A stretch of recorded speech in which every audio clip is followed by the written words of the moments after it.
Bonjour tout le monde. Fait qu'on y va avec la préparation de l'examen du ministère de sciences de secondaire 4. C'est dans le petit livre là, de sciences et technologies, préparation à l'examen du ministère là, que je vous ai fait acheter. Fait que numéro 1, donc le Québec possède d'importantes ressources minérales. Plusieurs minéraux ont une valeur économique appréciable. Les mots minéral et minerai sont souvent confondus. Ça me surprendrait qu'à l'examen du ministère, donc on vous demande la différence entre les deux, mais il faut quand même savoir, donc c'est quoi la différence entre les deux, au cas que dans une phrase, donc ça se retrouve. Fécondé, un minerai est une substance minérale existant en quantité suffisante pour en justifier donc l'exploitation. C'était vraiment la définition pareil, qu'on retrouvait donc dans les notions étudiées là, à la page là, 109. Puis, pourquoi que les autres sont faux? Il faut toujours aller vérifier. Hein? Donc, même si on pense que hey, celui-là est vrai, on va aller vérifier vraiment pourquoi que les autres sont faux. Un minerai en A se trouve nécessairement dans une mine. Bien, ça peut se trouver aussi dans la nature, fait que c'est pas juste dans une mine. Un minéral est un minerai que l'on peut exploiter, mais c'est le contraire. Donc, c'est un minerai qui est un minéral qu'on peut exploiter, fait que c'est l'inverse. Puis, un minéral est nécessairement un minerai. Donc, non, parce qu'il faut que ça soit en quantité suffisante. Donc, quantité suffisante. Mais je mets un petit bémol. Je ne suis pas sûre qu'on a une question sur minéral, minéral. Donc, n'insistez pas là-dessus. Numéro 2, non, il n'y aura pas de question donc à l'examen donc là-dessus. Il n'y en a plus maintenant. Donc, à l'examen du ministère, là, des questions sur la forêt tempérée, la taïga puis la toundra. Mais ça, admettons qu'on aurait voulu le faire, là, ça aurait été le C. Dans la forêt tempérée, ben, on retrouve des cerfs de Virginie. Dans la taïga, euh, dans la toundra, donc, pardon, on retrouve des bœufs musqués, puis aussi donc des caribous. Puis là, en taïga, ben, c'est aucune là. Fait que la réponse là, qui fonctionnait, donc c'était 3A. Mais il n'y en aura pas, donc à l'examen, on ne la fait pas. Numéro 3, un bac électrolytique, ça veut dire qu'un bac avec de la solution liquide qui conduit, consiste essentiellement à un récipient contenant un solvant, le plus souvent de l'eau, ça c'est sûr, on dissout toujours nos choses dans l'eau, et dans lequel sont immergés deux électrodes reliées à une source de courant continu. Lequel des énoncés suivants décrit ce qui se passe lorsqu'on dissout de l'hydroxyde de sodium? Fait que l'hydroxyde de sodium, c'est du NaOH. OH pour hydroxyde, sodium pour Na. Habituellement, on va vous donner donc la formule. Fait que c'est sûr hein, que quand ça va se séparer en ions, quand on va mettre là, ce solide-là là, dans l'eau en solution aqueuse, bien, c'est sûr qu'il va se séparer en ions. Il va se séparer en ions Na, comme ça, donc entre les deux, puis ça va se dissocier en ions OH. Là, comment que je fais pour savoir lequel est positif, lequel est négatif? C'est que le Na, c'est un métal. Fait que ça veut dire qu'un métal, hein, ça a une charge positive. Donc, l'autre devrait avoir donc, une charge négative. De toute façon, c'est un groupement atomique. Il faut comme savoir par cœur là, que le OH, bien, sa charge, donc, elle est négative. Fait que là, la réponse, ça serait l'ion hydroxyde. L'ion hydroxyde, on vous le dira là, dans le texte là, que c'est OH formé est attiré donc par l'anode. Là, vous allez dire, hein, mais c'est quoi la différence entre l'anode et la cathode? Fait qu'à savoir, anode, que c'est une électrode qui est positive. Autrement dit, là, sur mon petit appareil de conductivité électrique, là, c'est la partie qui est positive. Puis la cathode, il faut comme le savoir par cœur, c'est l'électrode négative. Et ça fait un bout qu'il n'y a pas eu de question là, sur anode, cathode, donc à l'examen. Fait qu'autrement dit, l'anode, comme on s'était dit, donc c'était donc positif. Fait que c'est sûr que positif, ça va s'attirer. Hein, des charges contraires s'attirent, des charges pareilles se repoussent. Fait que c'est sûr qu'on aurait une attirance. Pourquoi que les autres, c'est faux? Donc l'ion sodium, c'est du Na+, fait que sa charge c'est plus, est attiré par l'anode. L'anode qui est plus, c'est non. Donc, ça ne serait pas attiré, ça serait se repousserait. L'ion sodium, Na+, donc avec une charge plus, est repoussé par la cathode. La cathode qui est une charge donc négative, donc qui est un électrode négative, et ça ne serait pas repoussé, ça serait attiré. Puis l'ion hydroxyde, OH-, donc, ça, c'est le fun. Par exemple, attirer, repousser, là, ça fait bien. Il y a souvent des questions donc là-dessus. Est attiré par la cathode qui est négatif. Donc, négatif et négatif, ça ne s'attire pas. C'est le contraire, donc ça se repousse. On s'en va donc à l'autre numéro, numéro 4. Vous venez tout juste de réaliser la neutralisation d'un acide par une base. Cet appareil vous permettra de vérifier la neutralité d'une solution. Bien là, c'est sûrement pas.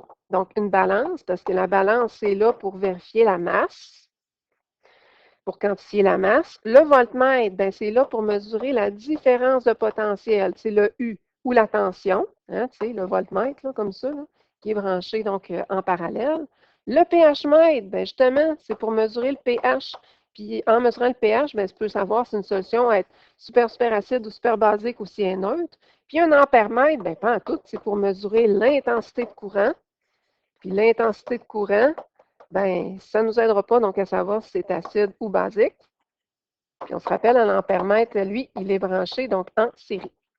Numéro 5, on nous dit, en passant, là, la page 4, ça avait rapport avec la page 4, le numéro 4, ça avait rapport avec la page, je suis allée chercher mes réponses à page 95 dans nos petites notions. Numéro 5, dans la notation de Lewis. Notation de Lewis, on en parle à la page 89. Que représentent les points entourant le symbole d'un élément? Fait que ça, admettons là, que j'ai l'aluminium, donc comme ça. L'aluminium, ben, il va être représenté comme ça dans la notation de Lewis. On sait que la notation de Lewis, c'est comme un peu des points là, qui sont sur un carré donc imaginaire, qu'on n'ira pas donc dessiner, là, ça c'est sûr. Donc le carreau, on va avoir juste donc les 3 points donc ici.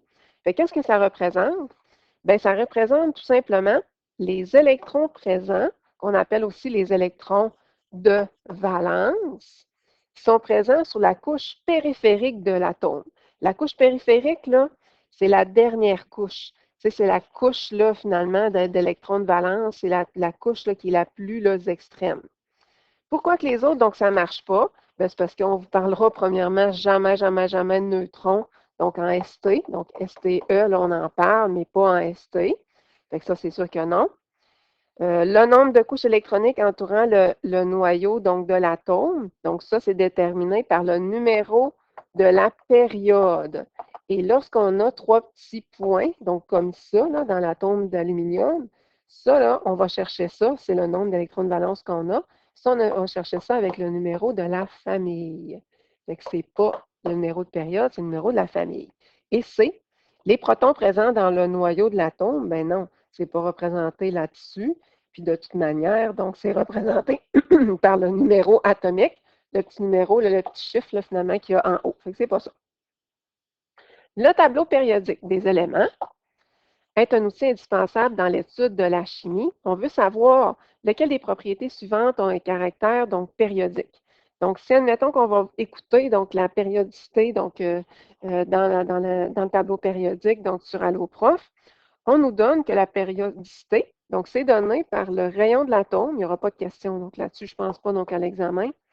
La masse donc atomique, bien, la masse de l'atome, c'est pas mal ça, là, la masse atomique, là. Atomique, je ne comprends pas pourquoi ils ne l'ont pas entouré.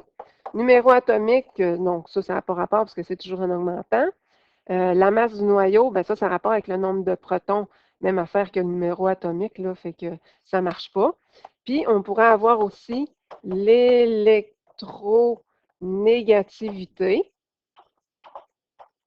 qui serait aussi donc une propriété donc, qui est périodique. Puis, on aurait donc l'énergie d'ionisation. Mais on ne compte pas là-dessus sur un numéro comme ça pour l'examen de ST.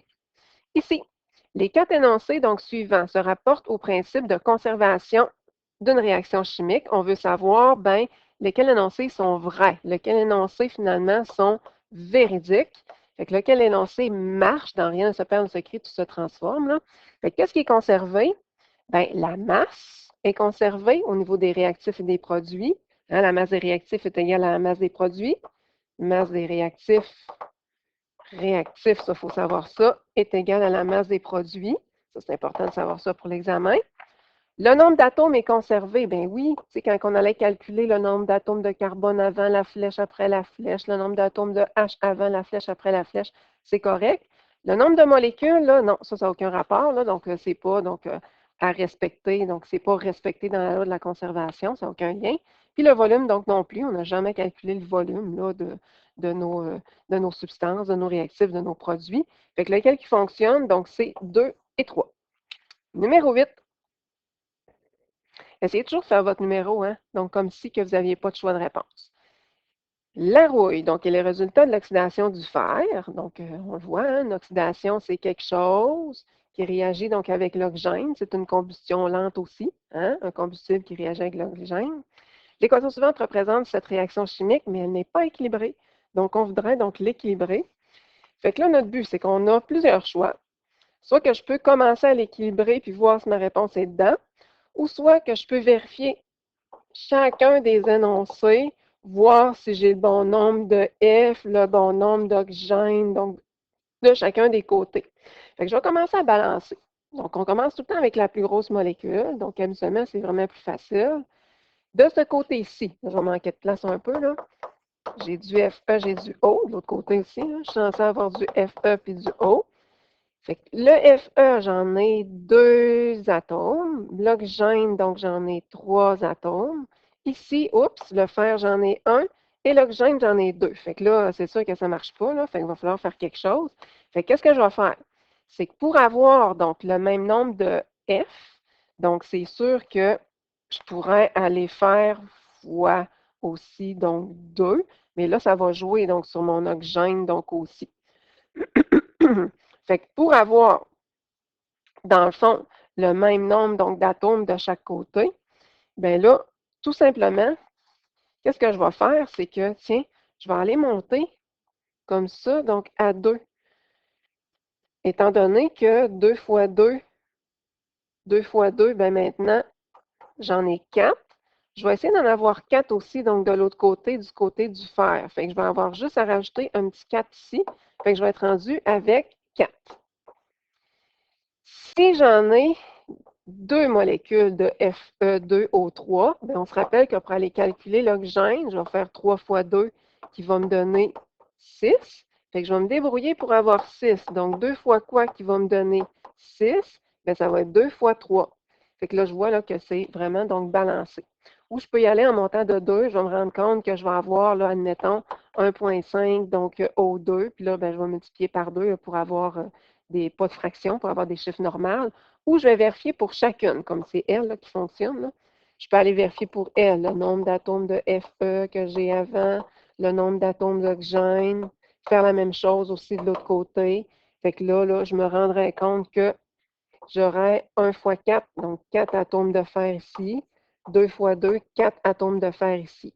Pour l'oxygène, même chose, toujours le gros chiffre, le coefficient fois le petit indice. J'ai 6 atomes d'oxygène ici, puis 2 fois 3, j'en aurai 6 ici. Donc, 4 est égal à 4, 6 est égal à 6. Tout est conservé. Je pourrais les vérifier une après l'autre. C'est étonnant. Donc, c'est la dernière là, qui serait bonne, mais moi, j'irai tous les vérifier. Donc, ça, c'est sûr. Vous avez le temps, là, donc l'examen dure 3 heures. Quelle amélioration le physicien danois Niels Bohr donc, a-t-il apporté au modèle atomique de Rutherford?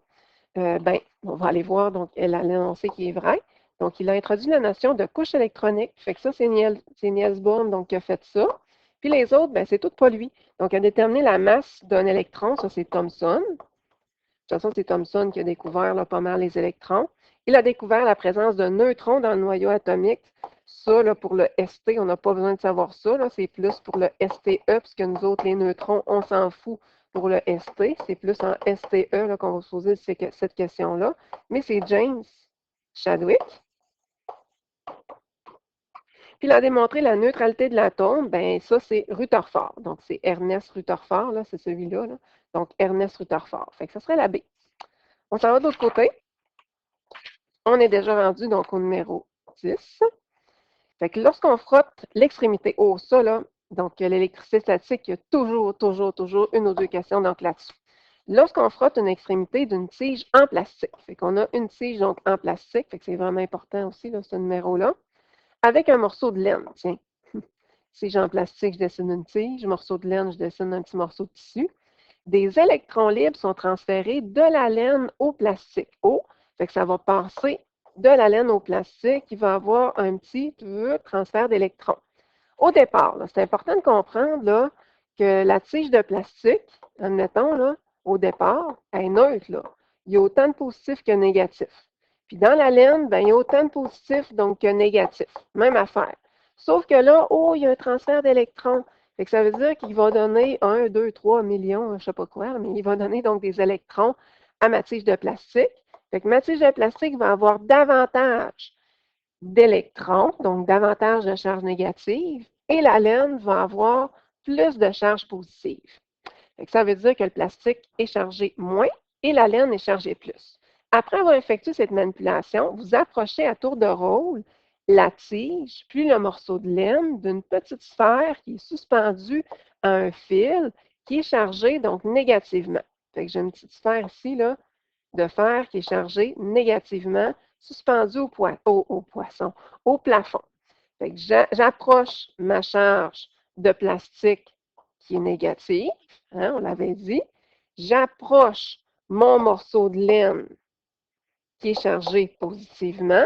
Puis là, on veut savoir, ben, qu'est-ce qui va se passer donc avec la boule de métal. Fait que la réponse, dans le fond, ça serait B. Pourquoi? Ben, c'est parce que, je ne sais pas si vous avez vu, là, mais négatif et négatif, on a des charges qui sont donc pareilles. Fait que si les charges sont identiques, dans ce temps-là, ben, ça se repousse. Se repousse. C'est comme le pôle, admettons un aimant, le pôle nord-nord, ça se repousse, pôle sud-sud, ça se repousse. Donc, se repousse. Puis, charge positive et négative, ben là, ça va s'attirer. S'attire.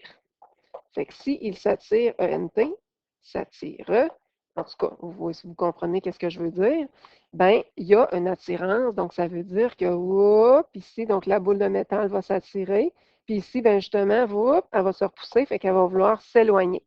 Fait que justement, la tige repousse la sphère, la tige de plastique, et le morceau de laine l'attire. C'est la seule donc, combinaison qui fonctionnait. Numéro 11. Toujours un petit calcul, donc avec un tableau, là, souvent avec un graphique, pardon. Fait que le graphique suivant montre la variation de l'intensité. L'intensité de courant, c'est en ampères, ça, il faut le savoir par cœur, qui traverse un résistor soumis à une tension. Il faut savoir que la tension, c'est U. L'intensité, c'est I en ampères. Le U, ben, c'est en volts. Et la tension, c'est la même chose que la différence de potentiel. Différence de potentiel. Puis, on a un petit graphique. Fait qu'on veut savoir quelle est la valeur de la résistance de ce résistor. Là, vous êtes vraiment chanceux parce que je pense que, oui, je vais aller vérifier, là, dans notre petit tableau donc, de formules, je crois qu'on nous donne U est égal à RI. En tout cas, un ou l'autre. Mais je pense que c'est U est égal à RI. Fait que nous autres, on cherche le R. Il faut être capable de l'isoler. Fait qu'il faut se rappeler que R, c'est U sur I. Donc, le contraire de fois I, j'envoie mon I de l'autre côté où je divise là, toutes les deux par I. Puis, si je veux, admettons, je voudrais donc aller chercher le I, bien, le I, c'est égal à U sur R. Parce que je me débarrasserai de mon R en divisant par R de chaque côté. Moi, c'est cette formule-là que je cherche. Fait qu'il faut être capable de l'isoler parce qu'elle ne sera pas isolée donc pour vous. Il faut être capable d'avoir les trois. On peut y aller aussi, si vous voulez, là, avec l'espèce de petit truc là, du cercle. Là. C'est bien correct. Donc aussi, on en cache une partie, là, puis on est capable de trouver donc, notre isolation. Fait que nous autres, on part avec la formule R est égal à U sur I. Puis là, en passant, ben là, on ne travaillera pas avec le point 0,0. Là. Ça, c'est sûr, puisque 0 divisé par 0, ça ne marchera pas, là, ça, c'est sûr. Puis vu que ça passe par 0,0, ben, je ne suis pas obligée d'aller chercher la pente. Là, je peux prendre n'importe quel point qui arrive juste. Donc, moi, j'ai décidé de prendre celui-là, là. Fait qu'il allait avec 4 volts, puis aller avec, comme ça, avec 8 ampères. Fait que j'y vais avec 4 volts et 8 ampères. Il ne faut pas que je me mélange, il ne faut pas que je les inverse, parce que c'est sûr que la solution là, doit se trouver là-dedans. Là. Fait que ça va donner 0,8. Ah, excusez, mon Dieu, il faut faire ça. Là. Donc 0,8 ampères qui va donner 5 ohms, comme ça ici. Fait que la réponse, c'est C. On s'en va de l'autre côté, comme ça. Fait qu'on a un schéma avec un circuit électrique dans lequel on a inséré 2 voltmètres. Fait qu'on a, j'ai échappé mon crayon. Fait qu'on a 2 voltmètres, comme ça, puis on a 2 ampèremètres. Qu'est-ce qu'on veut savoir avec ça? On veut savoir les 4 instruments, lequel des 4 instruments de mesure n'est pas bien branché. Fait que là, il faut se rappeler par cœur qu'un ampèremètre, ça se branche en série. Tu sais que ça va faire partie de la boucle, là. C'est comme si, là, qu'on se prenait tout le monde là, par la main et on formait un cercle. Puis, le voltmètre, il est branché en parallèle. Branché en parallèle, pourquoi? Puisqu'il veut aller prendre donc la différence entre deux sections, là, la tension à deux places ou le potentiel à deux endroits pour faire la différence entre les deux. Puis, ben, c'est comme si là, qu'il était branché de chaque côté d'un élément. Fait qu'on va aller voir. Fait que là, je vais aller voir lequel qui marche. Donc, mon voltmètre ici, c'est bien correct ça.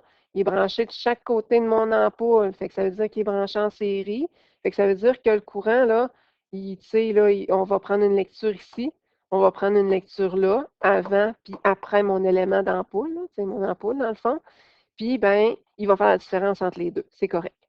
Ici, mon ampèremètre, c'est parfait, c'est branché en série. On se rappelle que le courant électrique, il faut qu'il passe dans l'ampèremètre. Comparativement au voltmètre, là, où est-ce que ça ne passera pas? Là? Mon voltmètre ici, voltmètre 1, c'est parfait. Donc, il est branché en parallèle. Tu sais, ça veut dire que ça va arriver ici, il va avoir le choix de passer là, puis passer là. De toute façon, ça va prendre une lecture ici, une lecture ici. Ça va faire la différence de potentiel. Donc, c'est parfait. Puis, oh merde, là, mon voltmètre, c'est pas bon. Il est branché comme un ampèremètre, là. Tu sais, fait que, de toute façon, il n'y a aucune utilité, donc là. Fait que, il est vraiment pas bon. Fait que la réponse, c'est le B, comme ça ici. Numéro 13, une question sur le rendement. C'est sûr que vous allez en avoir une question sur le rendement parce que c'est sûr qu'on va vous donner donc la formule là, du rendement. Fait qu'on va écrire donc la formule du rendement. Fait que là, rendement, en passant, c'est le rendement énergétique, là, mais on va juste écrire rendement en pourcentage. C'est toujours l'énergie utile divisée par l'énergie consommée. Fait que mon énergie utile, on va aller lire, là, parce que on ne sait aucunement de quoi ça parle. Là. Fait qu'on nous dit, le moteur à essence d'une automobile sert à transformer l'énergie chimique de l'essence en énergie mécanique utile. Cependant, une partie de l'énergie chimique disponible dans le réservoir est transformée en chaleur. Fait qu'on va avoir une perte de chaleur. Là. Ça veut dire que le moteur ne sert pas juste à faire avancer le véhicule. Quel est le rendement d'un moteur si une quantité de 1500 kilojoules d'énergie chimique est transformée? Fait que ça, dans le fond, là, c'est comme mon énergie, donc consommée, transformée en 1000 kilojoules d'énergie thermique. Mon 1000, là, c'est dans le fond, là, kilojoules d'énergie thermique, là, lui, là, il est comme perdu. Quand on parle d'énergie thermique, là, c'est de la chaleur qui est dissipée, la chaleur qui va comme s'évaporer, comme on pourrait dire. Fait que là, si je veux savoir mon énergie utile là, qui va servir à faire avancer mon auto, ben, je vais faire mon 1500. Là, je mets tout le temps, admettons que ça serait une démarche, là, je mets tout le temps mes unités, moins mon 1000 qui est perdu, puis ça va me donner 500 kilojoules. Juste là, sur le 1500, là, j'ai 500 kilojoules qui vont servir à quelque chose. Fait que c'est tout le temps l'énergie qui sert à quelque chose sur l'énergie totale. Le plus gros chiffre, c'est l'énergie finalement consommée là, qu'on me donne. Puis je vais faire fois 100, comme ça ici. Fait que je peux faire 500 divisé par 1500 fois 100 ou 500 fois 100 divisé par 1500. Là, on s'en fout, là, c'est dans n'importe quel ordre. Puis ça va nous donner 33,3%. Fait que, tu sais, c'est pas grave, là, c'est pas arrondi, là, pareil, là, si on sait pas super précis, on y va avec lui qui est pas mal identique, donc c'est 33. Ou, on peut y aller logiquement avec le produit croisé. Fait qu'admettons, là, moi, je veux savoir le pourcentage, je veux savoir le chiffre sur 100 que lorsqu'un moteur, finalement, là, utilise 500 kilojoules sur 1500, c'est comme aller calculer votre note donc en pourcentage de kilojoules, combien que ça va donner sur 100. Mais si vous faites ça dans une démarche, il faut absolument faire le calcul. Là. 500 kilojoules fois 100, la même affaire là, que tantôt, là, que le calcul qu'on a fait ici, là, divisé par 1500 kilojoules et ça va vous redonner la même réponse. Fait qu'un ou l'autre, c'est accepté. Donc, une démarche ou l'autre, c'est très bien accepté. Numéro 14. Au pire, je vais trop vite, vous pesez sur pause. Numéro 14. Oh, toujours un problème avec un fil électrique, là, puis la règle à main droite, là, ça c'est sûr. En passant, là, numéro 12, c'est en lien avec la page 95 dans les notions dans le livre. Le numéro 13, c'était en lien avec la page 86 dans notre petit livre. Puis le numéro 14, ça va être la page 103. Puis tantôt, là, quand on a fait le numéro 11, là, c'était la page 96. OK. Fait que, on nous dit, on a un schéma qui montre les champs magnétiques entourant les 4 conducteurs parcourus par un courant électrique continu. Dans quel cas le champ magnétique est-il dessiné de la mauvaise manière, dans le mauvais sens? Autrement dit, là, que la flèche n'est pas bonne. Fait qu'ici, donc, je pense que je vais y aller avec les dessins qui ne marchent pas nous mêler, là. Ça, c'est sûr. Fait qu'on y va avec la règle à main droite. Fait qu'en passant, là, on ne prend pas la main gauche, règle de la main droite. Même si notre crayon est dans la main droite, il faut déposer donc notre main droite, même sur notre crayon, pas notre main, mais tu sais, il faut se servir de notre main droite, fait qu'il faut déposer notre crayon pour être capable de la faire. Fait que si je vais aller avec mon numéro 2, tiens, tentative de dessiner une main. Là. Je dessine une main, mon pouce, comme ça, représente 1, 2, 3, 4. Je vais dessiner mes doigts tout de suite, là. Mais mon pouce, avec mon ongle de même, là, représente le sens du courant. En passant, là, le courant va tout le temps du plus au moins, du plus au moins. Si on pointe là, comme le pouce comme un négatif, là, comme ça ici. Puis mes petits ongles, là, on va dessiner des ongles de même, comme ça. Puis les lignes, dans le fond, sont représentées, les lignes de champ magnétique autour du fil électrique dans lequel passe le courant. On peut même faire une ligne pour savoir le sens du courant. Ben, mes doigts vont représenter comment que mon champ magnétique donc, va tourner. Fait qu'on voit que mes doigts passent par-dessus donc le fil. Fait qu'ici, là, ce serait parfait. Ça serait OK pour le numéro 2. Le numéro 3, on ne peut pas le dessiner parce que je ne sais pas si mon courant, il rentre dans la feuille ou il sort de la feuille. Fait que, tu sais, aucune idée, là, je ne peux pas le dessiner. Numéro 4, fait que ça va du plus au moins. Fait que ça veut dire que le sens du courant s'en va comme ça. Fait que ça veut dire que tentative encore là de dessiner une main, là. Je vais aller mettre donc mon pouce ici. Oh boy, ça ne sera pas beau. Je vais aller mettre mes 4 doigts comme ça. Fait que ça, c'est ma main, là, de même. Là. Oh boy. Je vais aller dessiner, tiens, du petit Kitex bleu. Fait que ça, c'est mon pouce, donc avec son Kitex. Et on pourrait mettre un gros pouce de même. Puis, on a donc nos doigts avec nos ongles, donc ici. Fait qu'on voit super bien là, que l'enroulement des doigts se fait comme ça. Fait que c'est sûr que le sens du courant il est parfait. Au numéro 1, là, ça va être le contraire. Donc là, ça ne marchera pas. Il y a quelque chose qui ne va pas marcher. Fait que, admettons que je vais dessiner mon pouce avec mes 4 doigts. 1, 2, 3, 4. Avec, comme ça, donc mon poignet. Je vais aller mettre du petit Kitex pour montrer mes angles, que mes doigts passent par-dessus. Puis en passant, ben, le sens du courant, hein, ça va toujours du plus au moins. Fait que c'est censé donc monter comme ça. Fait qu'on voit que, oh non, mes lignes de champ, ils seraient censés tourner dans le sens contraire. Fait que ça ne marche pas. Fait que c'est le A qui ne marche pas, mais c'est ça qu'on cherche. Qu'est-ce qui ne marche pas? Fait que c'est le A parce que au dessin 2, c'était OK. Au dessin 4, c'était OK. Au dessin 3, ben, je ne savais même pas là, dans quel sens que le courant passait. Fait que je ne pouvais pas le dire.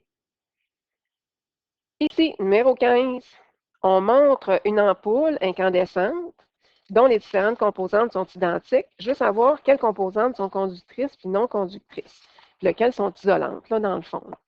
Fait que ici, ben là, ça, c'est en verre.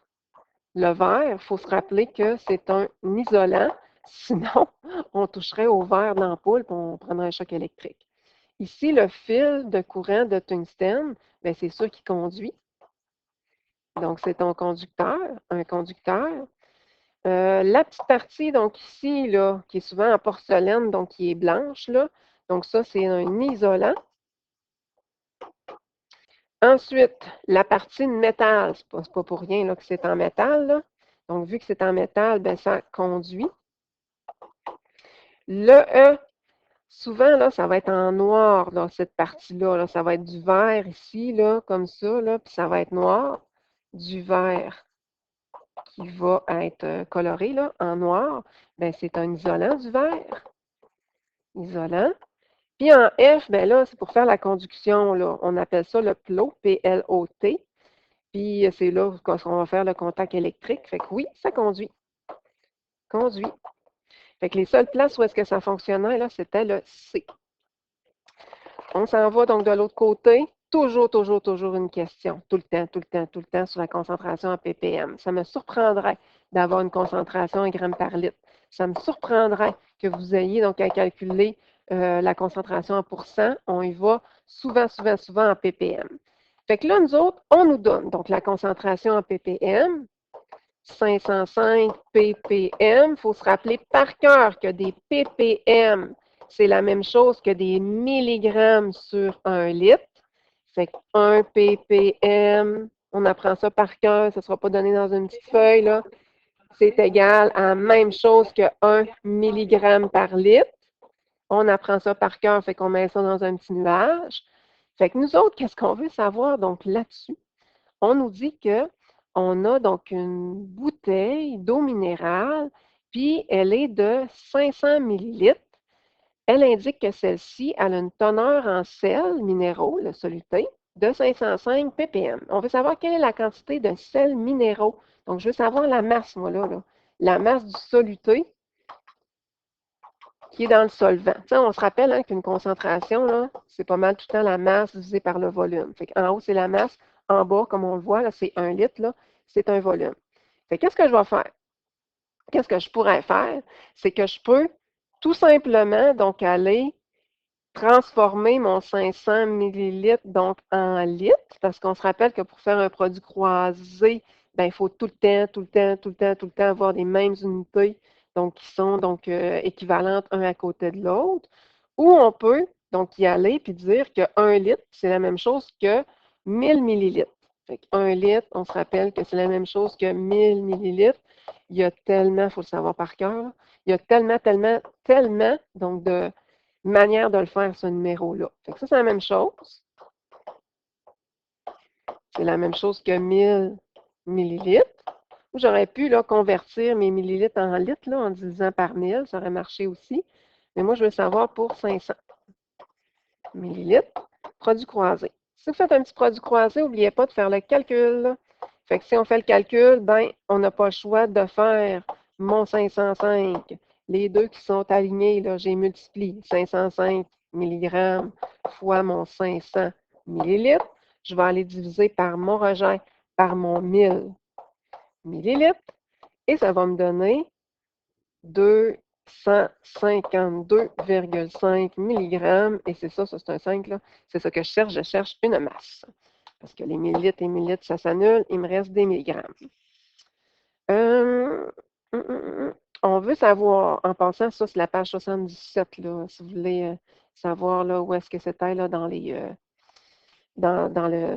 notions à étudier. Le numéro 17, je me demande si on parle de ça donc à l'examen. Souvent, on va parler de circulation océanique au lieu de circulation thermohaline, mais on nous dit en tout cas, la circulation thermohaline prend naissance dans l'Atlantique Nord, à l'est du Groenland. Son ralentissement, une conséquence du réchauffement climatique, pourrait provoquer donc un refroidissement de l'Europe. En passant, dans nos feuilles, là, c'est à peu près à page là, 114. Là. Fait que page 114, donc, il en parle donc un peu là, de la circulation. Oui, c'est ça. Donc, je vais aller juste vérifier. Fait qu'on veut savoir, explique donc ce phénomène. Fait que, tu sais, dans le fond, là, on nous dit que la circulation thermohaline, là, je ne l'écrirai pas parce que vous avez le corrigé, là. La circulation thermohaline, donc, est amorcée par la plongée vers le fond océanique de l'eau de surface devenue plus froide, plus salée, puis plus dense. Puis on sait que plus l'eau est froide et salée, plus elle va descendre vers le fond, ce qui fait en sorte que le réchauffement de l'eau aurait pour conséquence de ralentir donc la circulation thermohaline, ce qui ralentirait donc le Gulf Stream qui se dirige donc vers le nord-est dans l'Atlantique Nord et réchaufferait donc l'Europe. On avait vu avec Mme Patioscience là, que c'est un peu ce genre de questions là, qu'on pourrait donc vous poser. Fait que l'effet de réchauffement de l'Europe dû au Gulf Stream serait donc diminué, provoquant alors un refroidissement. Fait que ça veut dire que on aurait donc de l'eau qui monterait donc vers l'Europe, qui serait plus froide, parce que la circulation thermohaline donc serait amorcée par la plongée là, dans le fond océanique de l'eau de surface, qui est vraiment plus froide et plus salée, qui vient finalement donc des régions froides. Fait que ça veut dire qu'on aurait l'effet de réchauffement donc rendu donc à l'Europe, donc serait un petit peu plus chaud. Fait que ça, c'est important là, d'aller lire là-dessus pour être capable d'expliquer. Numéro 18, je ne pense pas qu'on ait de questions là, sur les fronts froids et sur les fronts chauds. Fait qu'on va passer. On va s'en aller au numéro 19. Fait que le numéro 19, donc ici, tel qu'illustré par le triangle de feu. Il y a 3 composantes à l'entretien d'un triangle de feu. On va savoir c'est lequel. Fait que ça, il faut les savoir par cœur. On le sait hein, qu'un triangle, ça a 3 côtés. Fait que ça a 3 composantes. Il y en a une que c'est le combustible. Le combustible, c'est qu'est-ce qui brûle. Il y en a un autre que c'est le comburant. Le comburant, nous autres, utilisés sur Terre, c'est tout le temps le dioxygène. On a le point d'émission. Le point d'émission, là, c'est la température qu'on doit atteindre pour que le feu prenne. On nous dit, lors d'une fin de soirée en camping, vous éteignez le feu de camp en le couvrant de sable. Fait qu'on met plein de sable dessus. De quelle composante on le prive? Bien, on le prive du côté comburant, parce que quand que je mets du sable sur le feu, j'empêche l'oxygène de rentrer en contact donc avec les flammes. C'est juste pour ça. Numéro 20, de l'autre côté, la fiche signalétique d'un four à micro-ondes présente les indications suivantes. Et en passant, le nombre de hertz, on s'en fout tout le temps. Nous autres, on va s'intéresser à la différence de potentiel, la tension, qui est en volts. On va s'intéresser à la puissance, qui est en watts. Puis si, admettons qu'on avait des ampères, bien, ça serait l'intensité du courant là, qui serait en ampères. Que signifient ces indications? Bien, justement, je viens de vous le dire. Donc, que 120 volts, c'est la différence de potentiel, que le 700 watts, ben, c'est la puissance d'un appareil. Puis le nombre de hertz, ben, ça serait la fréquence mais, du courant alternatif, mais ça, on n'a pas à le savoir. Là, c'est plus pour le STE. Donc, en ST, on ne veut pas le savoir. Numéro B, on va aller calculer justement l'intensité du courant. Nous autres, on a une formule dans la feuille de formule qui va être donnée par le ministère, qui est en lien avec la puissance. C'est puis, donc souvent je dis que c'est puis, mais c'est P est égal à U sur I. Puis ben, nous, ben, on a déjà justement le U qui est de 120, le U qui est de 120 volts, et on a justement la puissance, comme ça ici, qui est de 700 watts. Comme vous voyez, ben, ce n'est pas la puissance qu'on va aller calculer, nous autres, c'est le U. Fait qu'il faut être capable d'isoler c'est le I, pardon. Il faut être capable d'isoler donc nos formules. Je vais aller comme ça. Donc, I est égal à P sur U. Si on allait chercher le U, ça serait P sur I. Fait qu'il faut être à l'aise pour isoler nos variables. Ça, je ne pourrais pas vous le dire à l'examen. Donc, tout ce qu'on fait, c'est qu'on remplace nos chiffres. 700 watts. Si on sait que des watts, c'est de la puissance, c'est facile. Si on sait que des volts, c'est la différence de potentiel, bien, c'est facile aussi. Puis quand on divise les deux, bien, il faut savoir quelle unité que ça va nous donner là, par cœur, que c'est des ampères. Et voilà, donc le tour est joué. De l'autre côté, on nous dit une pompe à piston, donc, est actionnée par une roue de 30 cm de diamètre. Elle est reliée à une courroie, par une courroie avec une poulie qui est fixée à un arme moteur. Bon, fait qu'on a comme ça là, une espèce de petit courroie, comme ça. On nous dit que la première poulie elle a un diamètre de 30 cm. Elle est reliée à une courroie, comme on disait. Donc, la courroie, là, c'est ça ici, là, qui est noir, qui va glisser, donc dans des espèces de gorges, là, comme ça ici. Puis, cette poulie-là est fixée à un arbre moteur. Elle est fixée au moteur, finalement, par une tige. Le moteur tourne à une vitesse de 1725 tours par minute. Bon.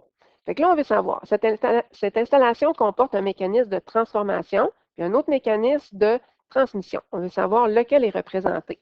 Fait que le mécanisme, dans le fond, de transformation, ben, c'est le système de bielle et manivelle. OK? Donc, système de bielle et manivelle qui est relié au piston de l'arme moteur. OK? Donc, ça, c'est la transformation. Parce que quand ça va tourner, l'arme moteur, lui, va faire une translation. Fait qu'on a une rotation par la poulie, puis on a un arme moteur, là, ici, là, qui va faire un mouvement de translation. Fait que quand on n'a pas le même mouvement, ben, c'est une transformation de mouvement. Le mouvement s'est transformé. L'exemple pour la transmission, ben, ça serait le système de poulie-courroie. Système de poulie et courroie, qui est justement représenté par les deux poulies puis la courroie, donc qui est ici. Parce que quand il y en a une poulie qui tourne, l'autre va tourner donc aussi. Fait que rotation engendre une rotation. Fait que c'est sûr que c'est une transmission. On fait juste transmettre finalement donc le mouvement. Si vous voulez aller voir donc les dessins, là, donc système poulie et courroie, c'est à la page 126. Puis le système de bielle et manivelle, là, un peu le même principe de piston, là, de moteur, tout le kit, là, 127.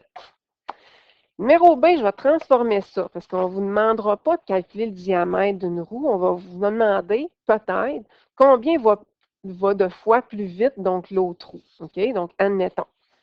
Fait que là, pour vrai, c'est qu'on irait donc avec, dans le fond, on pourrait y aller avec des diamètres. Donc, admettons les vitesses de translation. Donc, en passant, les vitesses de rotation sont inversement proportionnelles au diamètre des roues. Fait que ça veut dire que si la roue de 30 cm, ben, va moins vite, parce qu'elle va à 144 tours par minute, comme c'est écrit en B, bien, ça veut dire que la roue qui est plus petite, c'est elle qui va plus grosse. Fait que ça veut dire que l'autre que j'ai dessinée, là, elle devrait avoir un diamètre donc plus petit. Fait que c'est sûr qu'on pourrait y aller avec une proportion donc inversement proportionnelle, mais en général, on va vous demander un rapport de vitesse, là. Fait qu'un rapport de vitesse, c'est que soit qu'on va aller calculer les nombres de dents, si on a des dents, là, admettons, là, comme ça ici, là, de la plus grosse, le nombre de dents de la plus petite. On va diviser le nombre de dents de la plus grosse divisé par le nombre de dents de la plus petite. On va savoir lequel qui va combien de fois plus ou combien de fois moins, donc plus vite. Ou on peut prendre donc les diamètres puis les diviser finalement. Puis on va savoir donc combien de fois que ça va plus vite ou moins vite. Mais là, nous autres, là, on n'ira pas faire ça là, parce que, tu sais, on ne veut pas savoir le nombre de fois. Fait que numéro B, là, tel quel, c'est sûr qu'il n'y en aura pas. Fait que ça fait le tour donc, de la section A. Je fais une autre petite vidéo là, pour l'examen 1. Donc, je fais une autre vidéo pour l'examen 2 sous peu.